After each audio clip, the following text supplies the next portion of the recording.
Jadi jemaah rahmatullah, makhluk yang penuh dengan keseimbangan. Jadi Imam Syafi'i beliau berangkat ke Mesir ingin melihat makhluk-makhluk Allah di negeri yang luas, wa ma'rifati asya' jadidah, dan mengenal hal-hal yang baru, kanat gharibatan anhu, yang belum pernah beliau nikmati, yang belum pernah beliau lihat.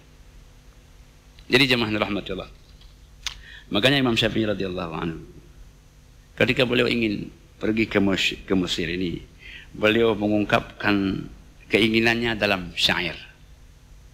Sebagaimana kita ketahui, Imam Syafi'i kalau ingin menyampaikan sesuatu, beliau sering ungkapkan keinginan beliau dalam syair. Bahasa beliau sering dalam syair.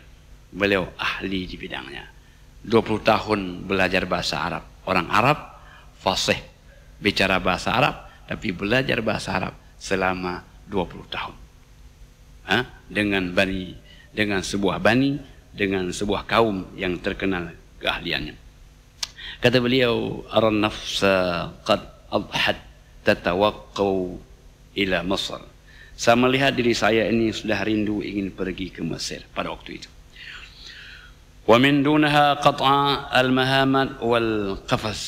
Selainnya rasanya tidak kepingin untuk pergi. Negeri yang lain belum kepingin waktu itu, sudah kepingin hatinya pergi ke Mesir. Fa wallahi ma adri al-fawza wal ghina. Belum tahulah saya apakah ke Mesir merupakan sebuah tempat penuh dengan keberuntungan dan kekayaan. Usaqu ilaiha am usaqu ilal qabr. Apakah itu saya akan memperolehnya keberuntungan dan kekayaan, ataupun di sanalah saya akan menjadi tempat dikuburkan saya. Maka Imam Syafi'i radhiyallahu anhu kemudian beliau meninggal dan dikuburkan di negeri Mesir. Jemaah yang dirahmati Allah Subhanahu wa taala. Jadi ini jemaah yang dirahmati Allah, bagaimana keinginan beliau untuk pergi dan berpindah ke negeri Mesir. Kemudian yang keenam adalah jemaah yang dirahmati Allah, Imam Syafi'i mengatakan bahwa beliau dimanapun beliau berada, negeri manapun beliau berada, bagi beliau adalah sama. Negeri di mana Allah telah menciptakan untuk mengabdi, untuk berbuat, untuk mendalami, beribadah kepada Allah Subhanahu wa taala. Jadi oleh karena itu bagi para ulama, orang-orang alim, dimanapun mereka berada, mereka merasa tenang. Di rumah yang luas, di tempat yang sempit, bagi mereka adalah sama.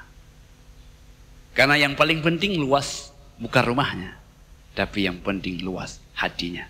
Betapa banyak orang yang luas rumahnya, tapi sempit hatinya. Tapi tak jarang pula orang yang sempit rumahnya, tapi luas hatinya. Jadi oleh karena itu jemaah yang dirahmatillah, bagi orang yang alim ini, yang ingin berluas adalah hatinya. Dengan hati yang luas, akan merasa tenang, akan merasa nyaman, akan merasa bahagia. Jadi jemaah yang dirahmatillah, oleh karena itu, orang yang tidak bahagia, orang yang paling banyak mengeluh dalam hidupnya. Apabila orang sudah mengurangi keluhan dalam hidupnya, sedikit demi sedikit dia akan menikmati dan akan merasa kebahagiaan. Kalau lagi musim hujan, keluh karena ada hujan. Kalau lagi panas, keluh karena ada panas. Hujan jangan, panas jangan. Jadi bagaimana? Hiduplah dengan merasa bahagia. Panas, alhamdulillah, mudah kita berjalan ya. Hujan, alhamdulillah, rezeki ini ya. Semoga hujan memberikan rezeki kepada kita. Jadi jemaah yang dirahmati Allah, inilah kehidupan Imam Syafi'i radhiyallahu anhu.